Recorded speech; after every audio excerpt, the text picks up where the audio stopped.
and welcome back to another episode of the MDCP Million Dollar Coach Program podcast.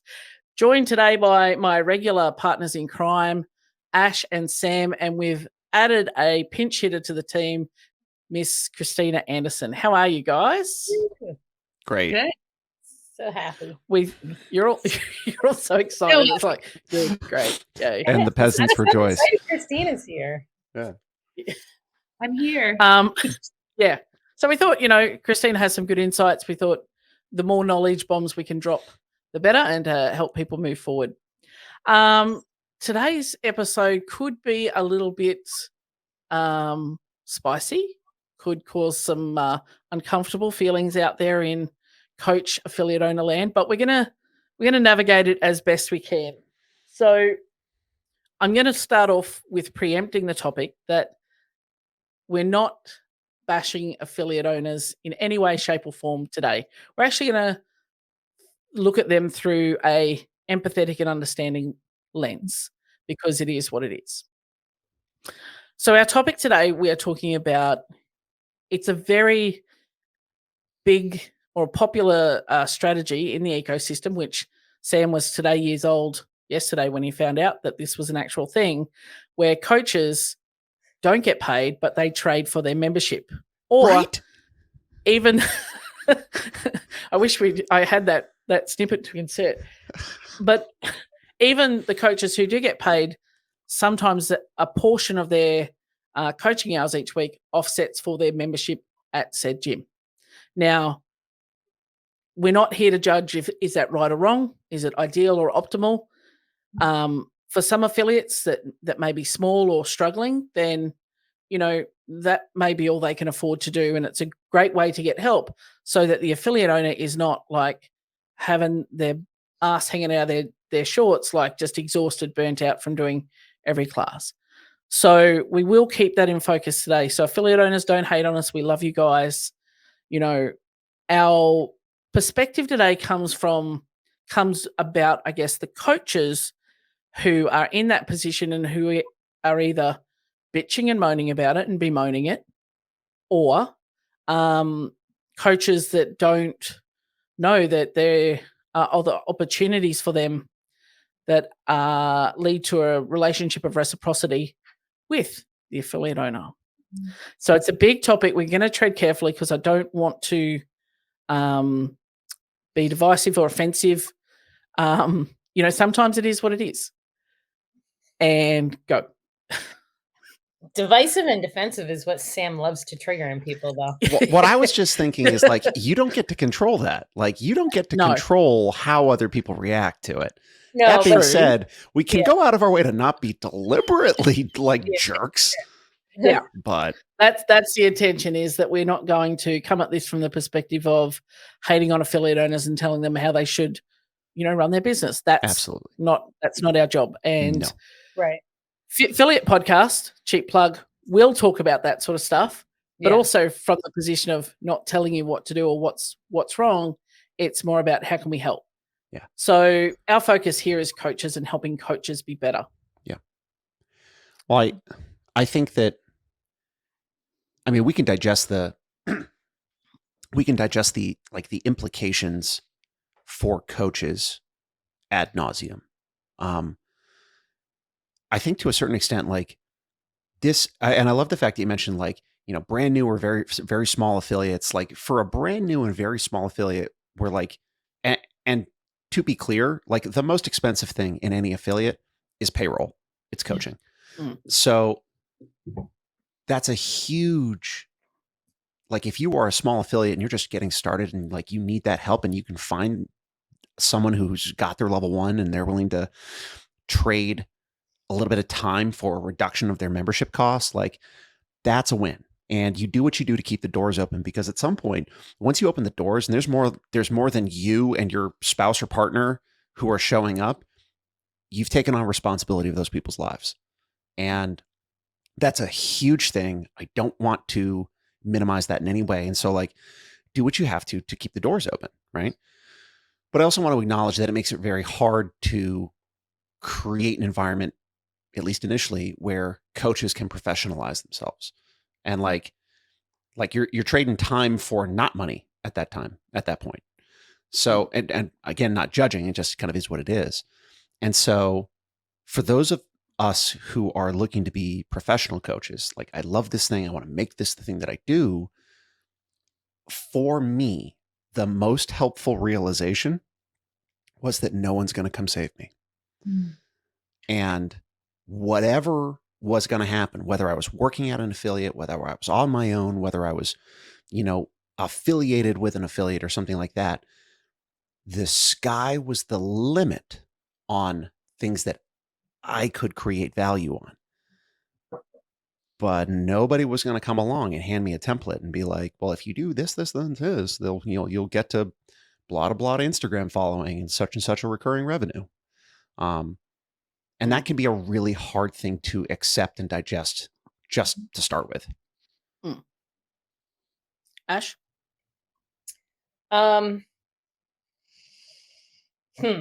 Okay. Well, I think the first question you have to ask yourself is, do you want to make this a profession? And if the answer is yes, then you have to take action on it next. And what that means for you might be, it's different for each person. But you are clearly not going to get the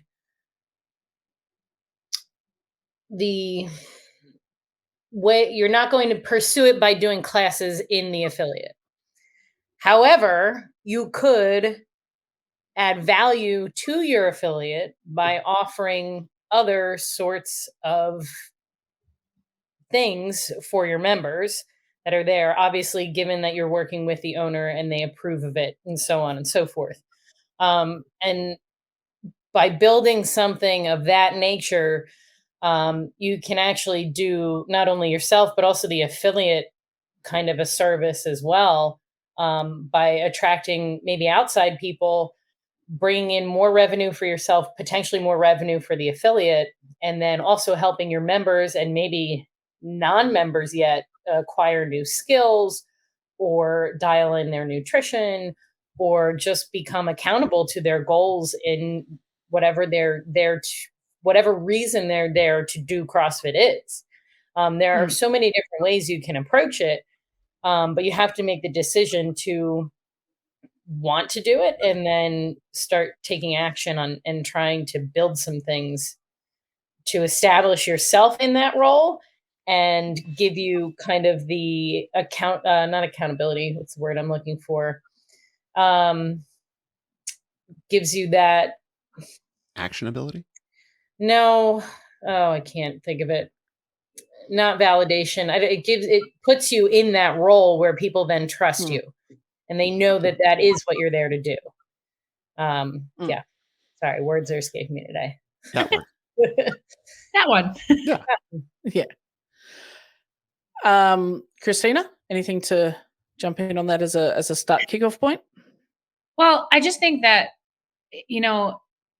at the end of the day, whatever side of this picture that you're on, whether you're the coach, coaching for your membership, or you're the affiliate owner that is kind of scrambling to find the funds in order to staff your gym, I think that the end all be all is that really communication and like openness is what kind of gets us through this situation, right? So I think that a lot of times, unfortunately, these situations get sour because either the affiliate owner is expecting what the coach deems to be too much for what they're being given, and vice versa. The coach feels that they deserve more and there's no communication happening.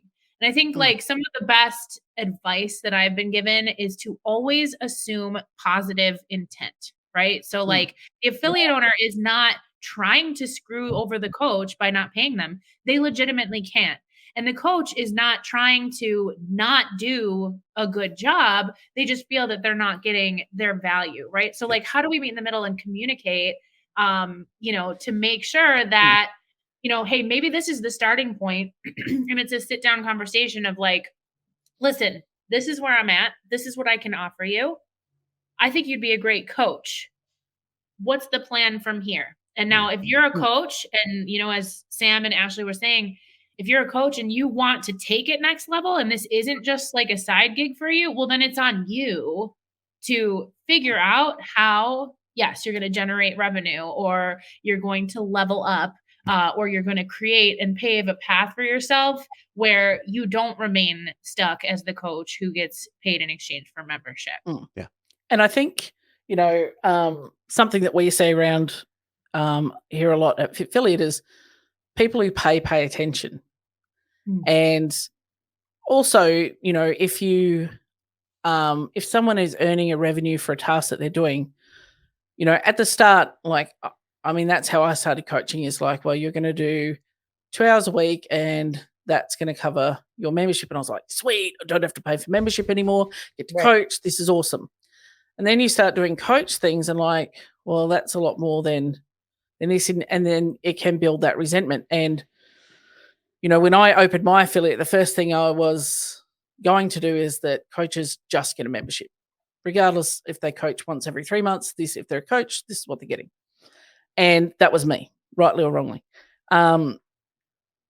But having the opportunity and having the initiative as a coach to go, okay, well, how can I add value to my affiliate owner by adding value to myself? So if I can create revenue streams or additional products that benefit me and benefit the affiliate that I love and care for and I'm here to support because I was happy to coach for a membership, how much more of a positive relationship in that, rather than, going into a coaches group on Facebook and, bitching about not getting paid, or this is all the work my owner expects. Does everyone else get paid, or do you just do it for membership? Like, what's the go? Like, what we want to focus on is coaches having the mindset from the get-go of, I'm a professional coach. How do I make this work for both of us? And I was saying to you guys before we hit record, I've just finished watching the Arnold Schwarzenegger doco on Netflix, and something that stood out to me was his father said to him constantly as a child, Arnold, if you do nothing else in life, be useful. So as a coach, that's probably a good tool, is like, okay, I'm in this affiliate. How can I help you move forward, which is going to help me move forward at the same time? But what's the blockage to doing that, do you think? Well, I mean, I love, Christina, that you talked about, communication. What a novel concept. People, like two adults, sit down in front of each other and have a real and honest dialogue about, hey, this is what I need. When I describe the term coach, this is what it looks like. These are the roles and responsibilities. Like, this is like what the deliverables are. And when you hear the word coach, what do you expect? Oh, is there a disconnect? Okay, well, I'm offering a coach with this definition. Do you want to play ball? Right? I think that would solve a lot of problems, is if, and that there's two things going on. You've got to have an owner who puts that time and forethought into that role and clearly outlines, well, are they responsible for cleaning the bathrooms too and doing X, Y, or Z, or are they just coming in and running the classes? And on the person who is doing that, they now get to say, okay, well, I'm not comfortable doing X, Y, or Z. They get to decide for themselves. And I think you can avoid a lot of problems there. And then beyond that, I think it takes a huge, like, even the presumption that a coach wants to come in and be like, I want to be a part of this. I want to do this thing and, make it as best as possible. Maybe I'm wrong. I hope I'm wrong. But I feel like that perspective and that feeling is maybe rarer than I want it to be, because that says something, like, you've got a person at that point who's invested in the community. They're invested in the business, whether they understand what that phrase means or not. And they're willing to devote time and resources, time as a resource, to making that thing bigger, better, more awesomer, etc. And I want there to be more coaches like that. And I wish there were. At least I think there aren't as many. If we're gonna, I mean, if we're going to like, how would we systematize this? How would we give coaches who are in that position, yes, I want to be that person. How would we give them a roadmap as much as possible? Like they've got their time that they coach and then insert blank here, right? And the first thing I would look at is, what are people asking you for? Like if you're a coach and you're in that position, whether you like to or not, you occupy a position of authority. People are going to come. I mean, as long as you're not a jerk, people are going to come and ask you questions.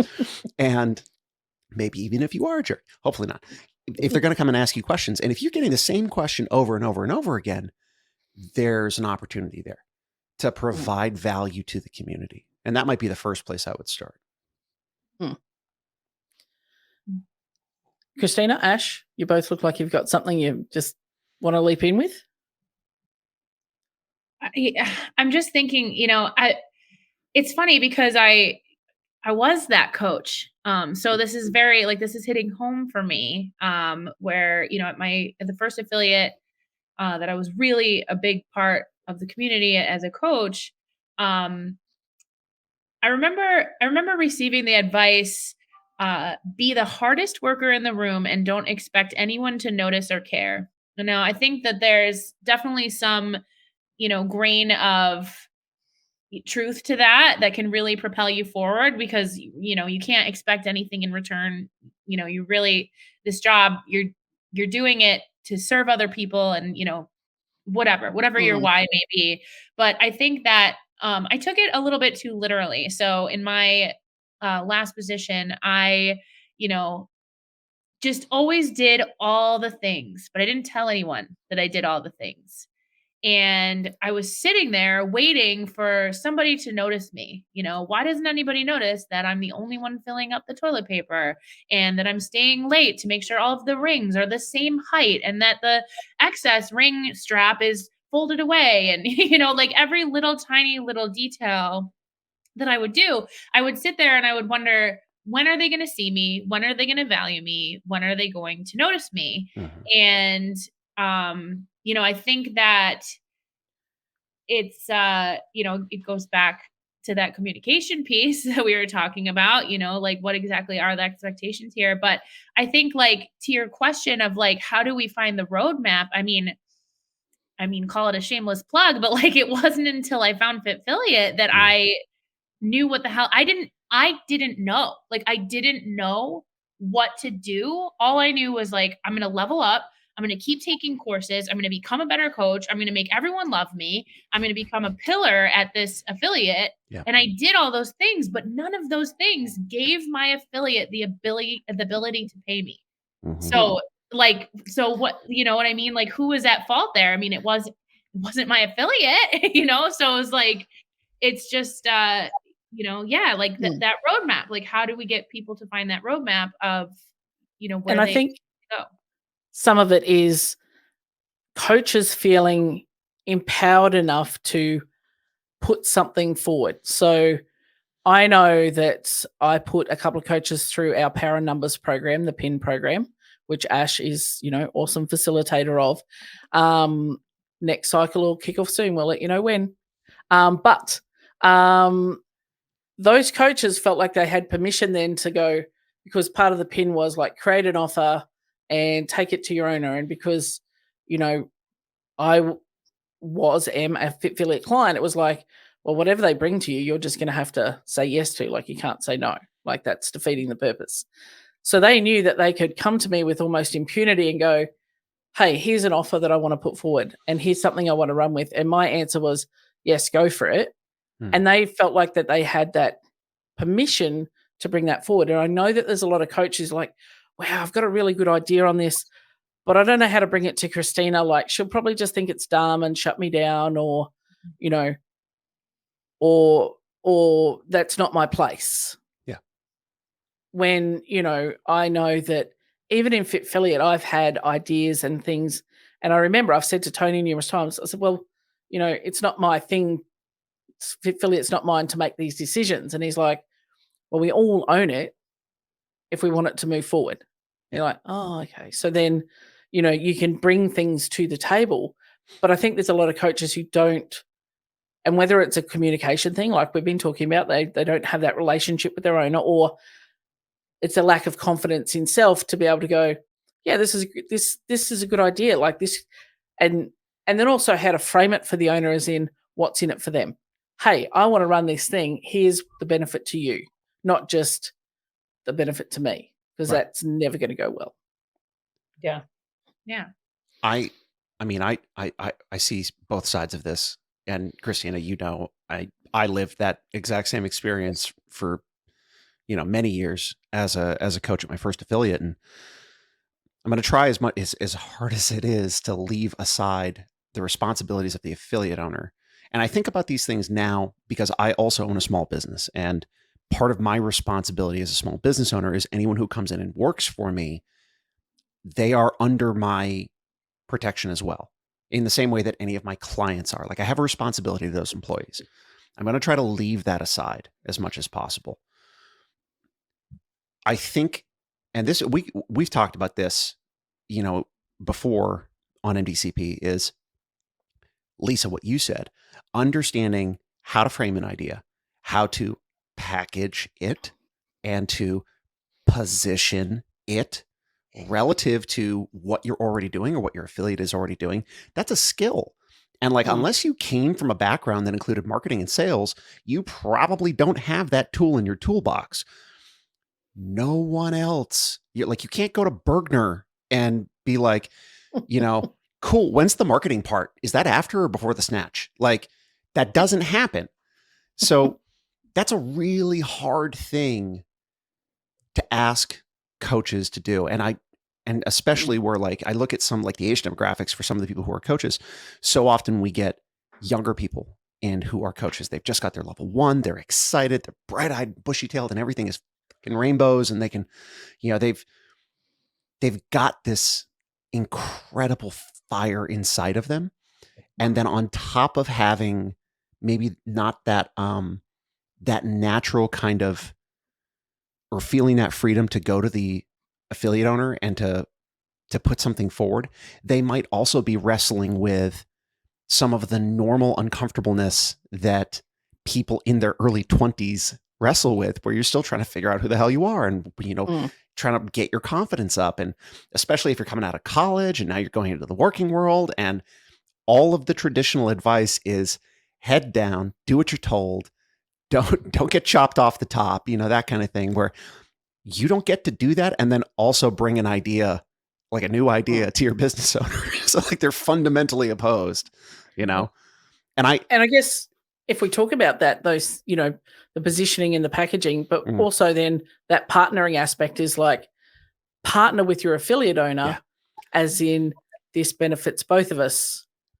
But they have to see themselves as big enough to be able to do that, right? And for so much of what I'm going through and so much of what I went through, it begins with do, go do, right? Don't worry if it's perfect or not. Don't worry if you crash and burn. Don't worry if your affiliate owner says no. That will almost certainly happen to you at some point in time, right? And so you might as well get those hits out of the way early, but that doesn't make it any easier. That's still terrifying. I think too, if you're that person who's afraid to bring your ideas to the table, maybe that's the conversation, right? Maybe it's going to your affiliate owner and just saying listen, I'm new, I'm scared. I don't know if you're open to ideas, and just, as the affiliate owner, then maybe being sure that you're creating that safe environment where your employees feel like they can approach you with stuff, because again, there's two sides of the story, and each side is equally valid. But how do we come together and realize it's not one person's fault or the other? We really need to create that environment that everybody can feel safe to. The affiliate owner can ask what they want for, and the coach can feel comfortable to present ideas and create this path for themselves. And it's creating that space where, I know I did it as an affiliate owner very early on. It was no, that was my standard answer to everything. And then one day I kind of had the epiphany of, well, I'm going to say yes, but here is the parameters around this. Like, you're going to own it, you're going to run it. I'm not going to get involved. I don't get to pick up the pieces. If you're not here, it doesn't run. Here's the deal. And you go for it. And I will happily market it for you, and I will promote it to the members and do the things, but you own it. And it led to me having much more engaged and empowered coaches who were like, I've got this thing now. I'm using this thing that I went and learnt. And it was a powerful conversation. And it was a shift for me as going, instead of always being, the dream killer, like I gave these guys space to create things. And there were some amazing things that came out of that I was like, too tired, lacking energy to run. But we needed them in the affiliate. Yeah. But I love that story. I also think that so many affiliate owners, and we're not going to be able to talk about this without talking about affiliate owners. It's just not going to happen, because it's like talking about yin and yang and ignoring one half of it. Like, you're talking about a post FitFilliate coach mindset, a person who has already gone through like a psychic transformation and shifted their thinking, shifted their paradigm. And they're like, oh, sure, it's uncomfortable to be able to let go of a little bit of my tightly grasped white knuckle fucking control on this business, and to let this coach, who I know wants to succeed and wants me to succeed, run with this project, but I'm going to do that anyway. Whereas if you haven't walked through that process, you're still back here going, and like trying not to explode. And that's like, I would love if we could get, and shameless plug, affiliate owners, please, for the love of God, call us. Call us. We'll tell you if we can help you. And we'd love to help you because we want you to be around, right? But for the coaches who are facing that, right? I think there's a moment where you have to, like, you can go and you can try to create value as much as possible. And you can, bring ideas to the affiliate owner. Here's an interesting question. What happens when perpetually the affiliate owner says no, because they can't see the forest through the trees? Ooh. Ashley has it. And so Ashley's got this one.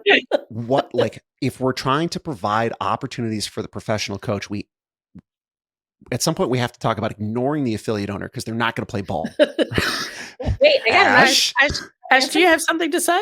But this is where the responsibility comes back to us, right? That affiliate owner needs us to coach. Bye.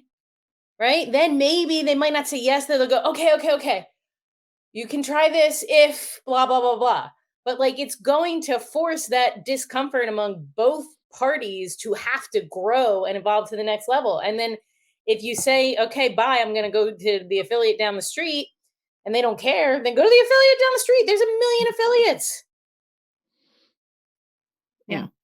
I mean, isn't it, I'm pretty sure it's Tony who said this, right? That affiliates could be like Starbucks, right? Like there's a Starbucks on every corner, and, there could be an affiliate on every single corner, but each one is going to have its own vibe. And so like, if at the end of the day, the affiliate owner and the coach are just at odds constantly, there's clearly just a clash of values there, and it's just not the right space. But the problem is, because it's CrossFit and, the community is so thick, and it's just like, your gym, it becomes your life, it becomes your support system, it becomes your everyday. And I think too many coaches and affiliate owners stay in situations that are no longer serving them or their values because of Ash, did you have anything else to say?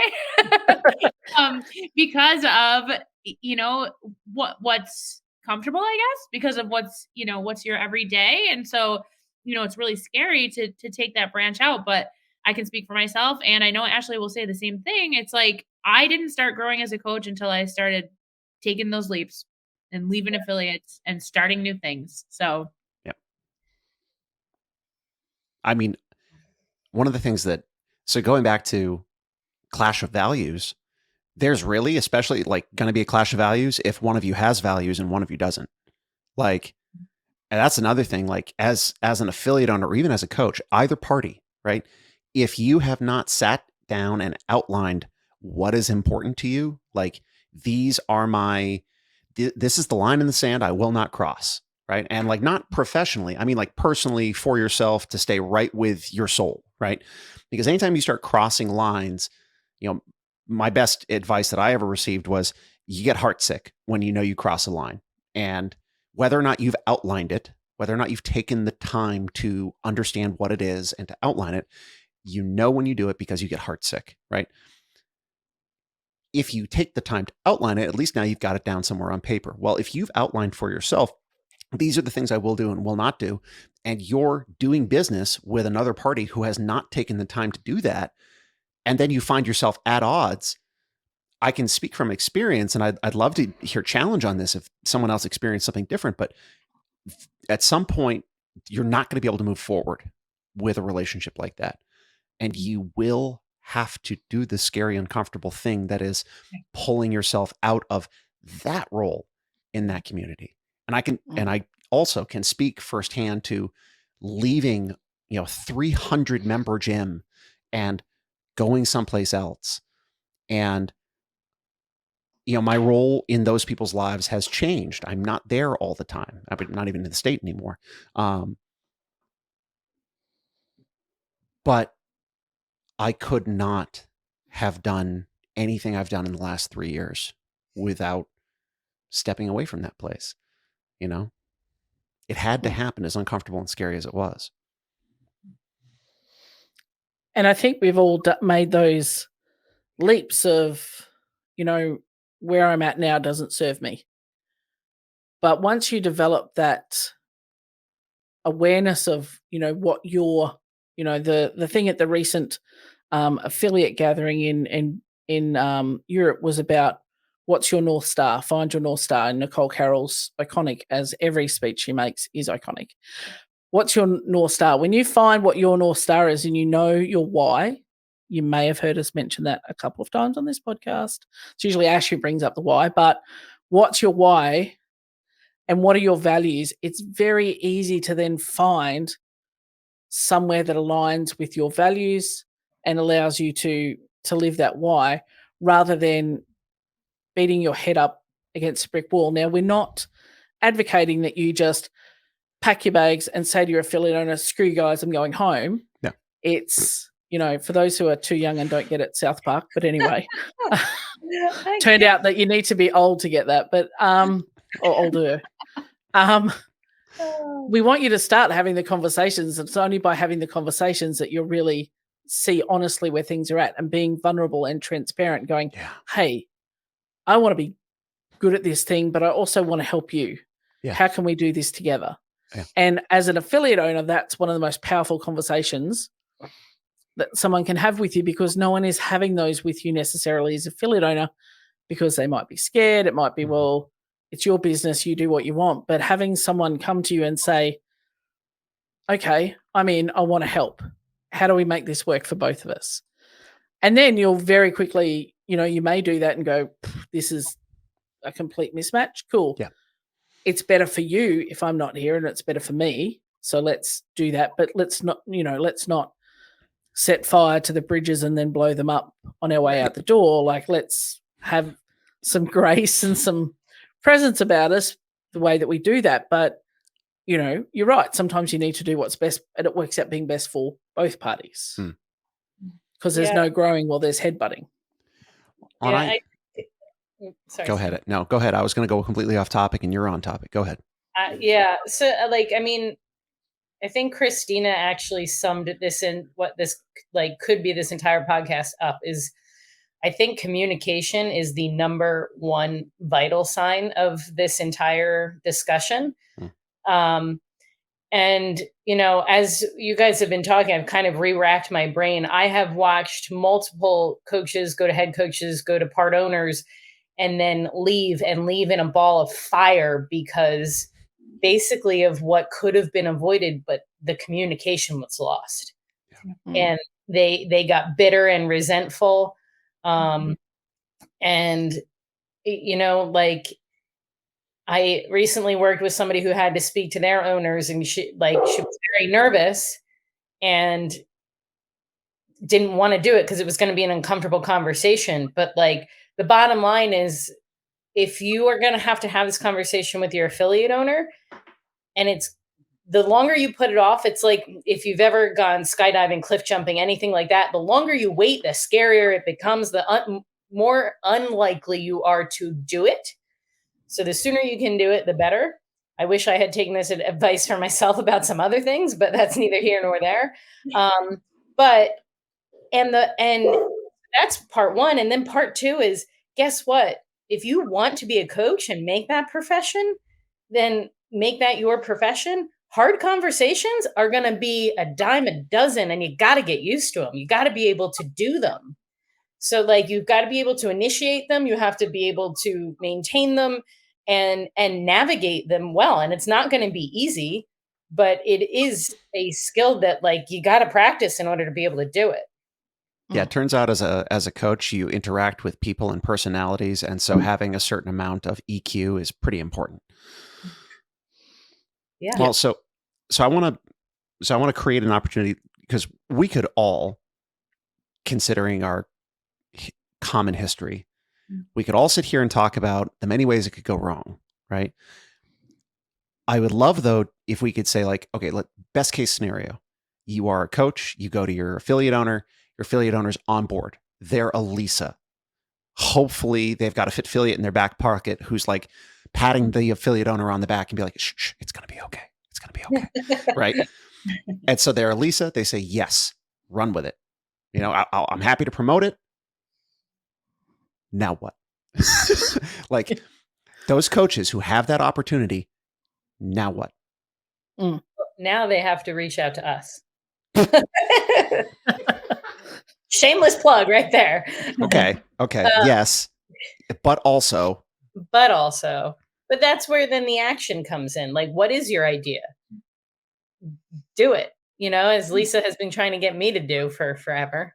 Just freaking do it. It doesn't, and like she tells you, Sam, it doesn't need to be perfect. Yep. Just freaking do it. You got to try it. I'd say it nicer than that, I hope. You do. It sounds better because of your accent too. Yeah. Everything's nicer. Just do me a favor, say dollary dues just once. No, Sam. Damn it. I'm not going to be lured into Bluey talk. Oh my gosh. Yeah, Bluey. Anyway. But like, because, you know, again, this goes back to having the conversation. It's best case, worst case scenario. Worst case is it doesn't do so hot. Mm-hmm. Okay, so you figure out like, okay, well, I probably could have, you know, not held it a week later and marketed it for like 3 weeks or a month, or I could have, you know, been more specific with what we were trying to achieve instead of just, you know, I can't think of something. Instead of a 200-pound snatch, it's just like the fundamentals of a snatch. I don't know. But like, if it doesn't go well, that's not failing unless you don't do anything about it to change it moving forward. Yeah. You don't like, it's only failing if you don't learn from it. Right. Yeah. So at least you've got one under your belt. And the best case scenario is it's a success. And you're like, okay, I want to do more of these. I'm really good at teaching this. Let me try this. I love how when she says that, she sounds like she just went 10 rounds with Mike Tyson. Like, I love that. Jesus. But you've got some great little nuggets inside of there where you're like, maybe I shouldn't have run it a week after I decided to market it. Maybe I should give it a little bit of time. Right. And so like, I can attest to the validity of that from experience. I know you're all excited and you want to run your pull-up clinic like next Tuesday. Give it a bit, like 3 or 4 weeks, like talk about it with your members, have other coaches talk about it in class, let people know. Like if people don't know, no one will ever show. And rhymes. If you think about it, that, you know, there are some of your members who are early adopters who will do everything you put out. They will buy every shirt, everything you stock, every new beverage, every new supplement, they're in, like whatever. God bless those people. You've got, and if you ran your thing next Tuesday, you would have those 3 people, which is great. But if you gave it some time, and then you go, well, that wasn't successful. Shit, only 3 people wanted to do my program. I'm a crap coach. The affiliate owner goes, well, that was a waste of time. Like, thanks for that idea. That was a dumpster fire. Mhm. Whereas if you gave it some time and some thought and were a little bit more strategic and targeted, suddenly you've got a wait list. You've got 20 people. You're crushing it. I'm king of the world. I'm the world's greatest coach. This is amazing. And your affiliate owner's high-fiving, going, yep, I've got this great coach. Everybody's happy.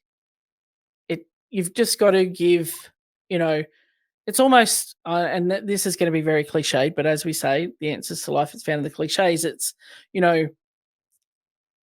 there's that meme about, a seed won't grow if it just stays comfortable in its pot. It has to be planted in the ground, and it needs to go through that uncomfortable phase to dig up through the dirt. So you have to go through that uncomfortable phase of having an idea, which is the seed. You need to stick it in the ground, and you need to patiently, put water in it. Christina's got young girls. I'm quite sure she's taken them through the process of planting a seed to grow a flower, and they're there every day. Is it growing yet? Is it growing yet? Is it growing yet? Is there anything like you need to give it some time and be patient and invest in it with some love and some care. So, water your idea, like let it grow and flourish. Don't just throw it out there and go, nobody wanted it. Well, what did you do to make it appealing? And don't just water that one idea, water the idea of ideas. Yeah. Like build a garden. Like you can try again and try a different way and try 4 different ways and try a different thing. And just like Ashley said, it's only a failure if you stop. That's the only time we call it a failure. Everything else is data. Well, I ran, in the 7.5 years I had my affiliate, I've probably ran a gazillion, just off the top of my head, different things that I launched. Some worked, some were amazing. Some were like crickets. It's like, no, nobody wants this. Nobody, Bueller, nobody. Even an earlier movie reference, but is like, does nobody want this thing? And then other times, you'll just casually put something out there and the member's like, yeah, this is the greatest thing ever. 50 of them sign up. Like, you need to keep trying things and refining. Go, well, that really worked. How do I do it again, but maybe improve it or make it a little, or that showed a bit of promise. So how do I develop the idea a bit more to make it more successful next time? Or that's ridiculous. It's going out the door. But you've got to be prepared to create and bring those things forward. Mm-hmm. Yeah, I think there's sometimes a little bit of a misconception of how much it truly takes to make this into a career. I think that, successful career coaches out there, it appears as though life is grand, right? They spend a day in the gym. They get to wear sweatpants, and be comfortable all day and just talk to people and connect with people and work out. And like, the fact of the matter is, like, once you start going into it, you realize, like, first of all, scheduling your own workout is really hard to do. And you would think that you'd have plenty of time on your hands to work out, but it's just not the case, right? Like, there's constantly something to be done. And so I think that you really do need to take a really hard look in the mirror and ask yourself, is this truly what I want? Because I think that another problem out there is that, whether you're the affiliate owner or the coach, this goes on both sides of the spectrum. It's, you got into this business with one expectation of what it would be like. And then when things became real, you just start getting angry and feel like you're entitled to all this stuff. Like, coaches just feel entitled to get paid, and affiliate owners just feel like, well, all these people are coming to my gym. Why aren't I making more money? And it's just, there's just so much more to it. And that's why I appreciate, groups like this. Even the last podcast that you guys did together, where you talked about like the real stuff, like the struggles, right? We all struggle. We all had to work really hard to get here. I think that, you need to ask yourself, like, am I willing to put in this work? Because it's hard, it's not easy. And being prepared to put yourself out there and be a little bit vulnerable with it. Yeah. I think today we have navigated this topic very well. I'm pretty sure we've got no Respectfully.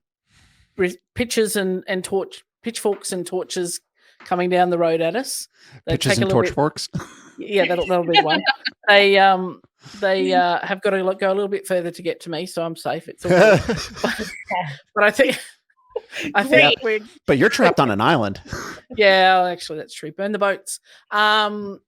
So I think we've navigated this one really well. It's been a very healthy, robust conversation. Mm-hmm. Thank you, guys. And if you are a coach out there and you're like, how do I even start to put something together? Yeah. There's a link in the show notes to book a consult with us. We can help point you in the right direction, whether it be our online course or whether it be coaching. If you think your affiliate owner could benefit from having a little FitFilliate good angel sitting on their shoulder, or as Christina likes to call it, providing her emotional support duck. If you don't get the reference, go find her on Instagram and you'll see. To help you, then also jump on that link, book a consult. Otherwise, please subscribe to our channel, like the episode if it resonates with you. Please drop a note in the comments. Let us know what was important for you. And can I say one last thing? Sorry. You can. I want to do a plug for PIN, not just because I run it, but PIN really helped me to create my first personal, I don't know what to call it, program as a coach.